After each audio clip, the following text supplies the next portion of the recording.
ही प्रेमळ गावामध्ये ज्ञानोबरायाच्या ज्ञानेश्वरीच्या पारायणाचा आरंभ झालेली आहे, सुरुवात झालेली आहे। म्हणून प्रथमतः सर्व गावकरी मंडळीला मनपूर्वक धन्यवाद। वाढावया सुख भक्ती भाव धर्म कुलाचार्य नाम विठोबाचे।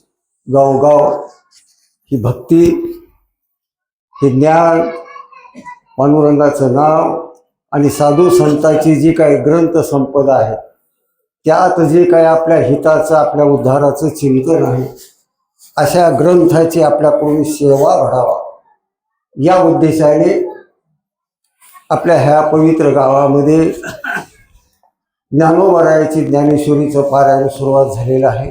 जास्त वेळ घेत नाही। ज्ञानोबरायाची ज्ञानेश्वरी आळंदीच्या ठिकाणाहून प्रत्यक्ष ज्ञानोबरायाच्या समाधीवर ठेवून, तिथलं नारळ तिथून ठेवून तो प्रसाद आपल्या देहगावामध्ये प्रकारचा आलेला आहे आणि ज्ञानेश्वरीचे पारायणाला आरंभ झालेला आहे। आता हे ज्ञानेश्वरी पारायण सप्ताह आणि फिरता सप्ताह कसा आहे, स्वस्त आणि मस्त, स्वस्त आणि मस्त। घरी जेवण करायचं, पारावर यायचं, पारायण करायचं आणि आपल्या कामाला निघून जायचं, असा स्वस्त मस्त सप्ताह आहे। आणि याची संकल्पना खरं तर विष्णू महाराजांनीच केलेली आहे। सिद्धेश्वर मंदिरामध्ये महाराज तर अधिष्ठान आहेच, महाराज आपल्या परभणी जिल्ह्याचं अधिष्ठान आहेच, पण राहिलेला आपला हा जो भाग, त्याची संकल्पना दत्तराव ढोणे महाराज त्यांनीच, म्हणून नाही तर आपण आता त्याला सहकार्य करायचं। आपल्याला ती जिथं कमी पडणारच नाही, आपण सर्वांनी, तुम्ही आम्ही खेळी मिळी एकमेकासा हे तुका म्हणे सत्य कर्मा व्हावे, म्हणून असा खेळीमिळीच्या वातावरणातून जास्तीत जास्त ज्ञानेश्वरी पारायण प्रत्येक गावाकडून आपल्याला करून घ्यायचं। आता माझं वैयक्तिक जीवन जर पाहिलं ना, तर माझा मी तुम्हाला अनुभव सांगतो। आता म्हणजे मी शरीराने थकलेलो आहे बाबा, म्हणजे एक तर दम्याचा त्रास आहे। पांगरेवून इथं यायला मला 3 तास लागले, अगोदर इंजेक्शन घ्यावं लागले आणि मग यावं लागलं। म्हणून तरी पण मी धावपळीत ह्या महिन्याचं नियोजन कंप्लीट केलं। दहेगाव, कोरवाडी, कावी आणि बोरगळवाडी व्यवस्थित 1 महिना, प्रत्येक महिन्यात 4 गावाचं आम्ही असं नियोजन करणार। मग आता पुढच्या 4 गावाचं नियोजन आता सहजच या महिन्यामध्ये होणार आहे। सर्वांना एकच विनंती आहे, हा संकल्प जो आहे आपल्या उद्धाराचा आहे, ज्ञानोबरायाची ही सेवा आहे, तुका म्हणे संत सेवा आणि हेची देवा उत्तम। म्हणून जास्तीत जास्त आपण त्यांच्या कार्यात सहभागी व्हायचं आहे। आपला परिसर म्हणजे अगोदरच साधू संतांच्या आशीर्वादाचा परिसर आहे, पारमार्थिक वळण आहे, पण आपल्याला हे आपलं कार्य म्हणून उग यायचं त्याचं म्हणून सर्वांचंच हे कार्य आहे। आणि जास्तीत जास्त या ठिकाणी ज्ञानेश्वरीचं पारायण आपल्याकडून हो। विष्णू महाराजाला तर माझ्याकडून जेवढं सहकार्य होईल तेवढं मी द्यायला एक प्रकारचं तयार आहे। परत सर्व गावकरी मंडळीला धन्यवाद। तर याच्यासाठी एक रूट आहे, म्हणजे रस्ता काढा, आम्ही त्यात कमी अधिक एक प्रकारचं बदलही होईल असं काही सांगता येणार नाही।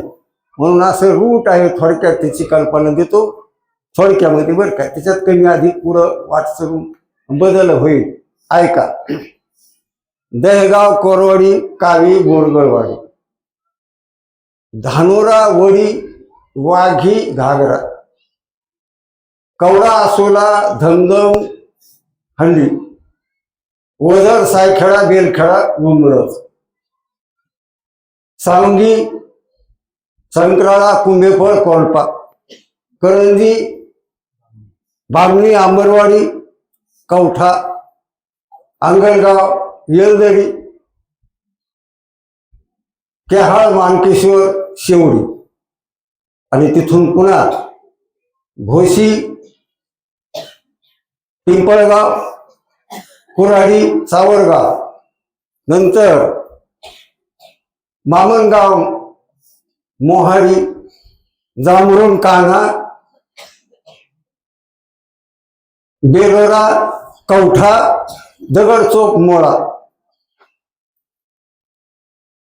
चारठाणा, मानकेश्वर, भांबरी, राजेगाव, मालेगाव, अकोली, पांढरगाळा, वडाळी, संत त्याच्यात काही गाव राहत असतील, क्षमा असू द्या. असा हा थोडक्यात तर आपला या पाडवा ते पुढच्या पाडव्यापर्यंत आपल्या या परिसरातला संकल्प आहे आणि निश्चितच तो संकल्प एक प्रकारचा आपला पूर्ण करणार आहे. उगा आपण पुढं आहोत, सत्य संकल्पाचा तोच आपल्याकडून करून घेणार आहे. हे की नाही, भागलिया मज वाहती, हे ज्ञानोबा आहे, तुकोबा आहे. आपण जिथं कमी पडू तिथं आपल्याला उचलून कळीवर घेऊन आपल्याकडून कार्य घेणार आहे. म्हणून हे सर्वांचं कार्य आहे. परत सर्व गावकरी मंडळीला धन्यवाद. महाप्रसाद घेऊन जा आणि याच्यानंतर आज ज्ञानोबारायाची पवित्र ज्ञानेश्वरीचा मुक्काम कोरवाडीमध्ये आहे. येण्यासाठी त्या ठिकाणी धांगड साहेब आलेले आणि उद्यापासून तिथे ज्ञानेश्वरीच्या पारायणाला सुरुवात आहे. सर्वांनी एकमेकांमध्ये चर्चा करा, सहभाग घ्या. जिथं कोणी कमी पडत असेल तर तिथं आपण जायचं एक प्रकारचं. म्हणून हे सर्व सुखाची लहरी ज्ञानाबाई कुंडली कवरदा हरी विठ्ठल श्री ज्ञानेश्वर महाराज की